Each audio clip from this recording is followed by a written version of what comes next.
बिहारी का हृदय भावुक था। उनके हृदय में प्रेम और सौंदर्य के प्रति एक अद्भुत आकर्षण था। यह आकर्षण ही था जो उन्हें ईश्वर की ओर ले गया। उन्होंने अपने आराध्य को प्रेम और सौंदर्य के रूप में देखा। बिहारी के दोहे इसका प्रमाण है।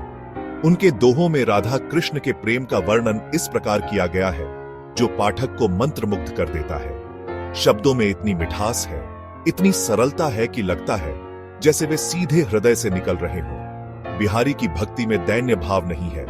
उनकी भक्ति प्रेम और समर्पण से ओतप्रोत है। वे अपने आराध्य से किसी प्रकार की याचना नहीं करते, बल्कि उनके प्रेम में खोए रहना चाहते हैं। यह भक्ति का ही प्रभाव था कि बिहारी ने सांसारिक मोह माया का त्याग कर दिया। वे सांसारिक बंधनों से मुक्त होकर अपने आराध्य की भक्ति में लीन हो गए।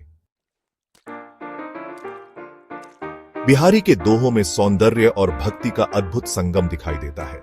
वे प्रकृति के सौंदर्य का वर्णन करते हुए भी उसमें अपने आराध्य की झलक दिखाते हैं। फूलों की पंखुड़ियों में उन्हें अपने आराध्य के होंठों का रंग दिखाई देता है, तो कोयल की कूक में उन्हें अपने आराध्य की मुरली की धुन सुनाई देती है।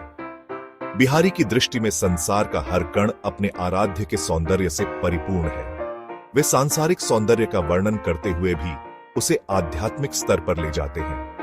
उनके दोहे प्रेम और सौंदर्य के रस में डूबे हुए हैं।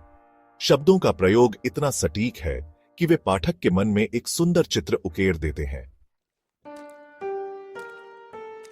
बिहारी ने अपने दोहों में प्रेम की पीड़ा और विरह की वेदना का मार्मिक वर्णन किया है। वे प्रेम को एक ऐसी अग्नि मानते हैं जो प्रेमी को जलाकर राख कर देती है।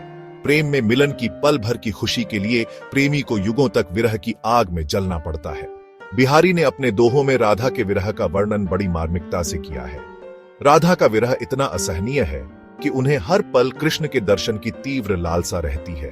प्रकृति का कण कण उन्हें कृष्ण की याद दिलाता है। बिहारी के दोहे प्रेम की पीड़ा और विरह की वेदना का जीता जागता उदाहरण है। उनके दोहे पढ़कर ऐसा लगता है जैसे वे स्वयं प्रेम की आग में जल रहे हों। बिहारी एक कुशल शिल्पकार थे। जिस प्रकार एक शिल्पकार पत्थर को तराश कर उसे सुंदर मूर्ति में बदल देता है, उसी प्रकार बिहारी शब्दों को तराश कर उन्हें काव्य का अद्भुत रूप देते हैं।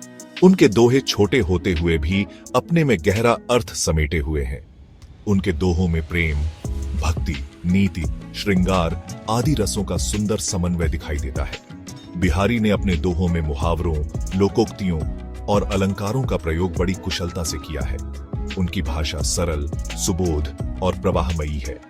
बिहारी के दोहे हिंदी साहित्य की अमूल धरोहर हैं।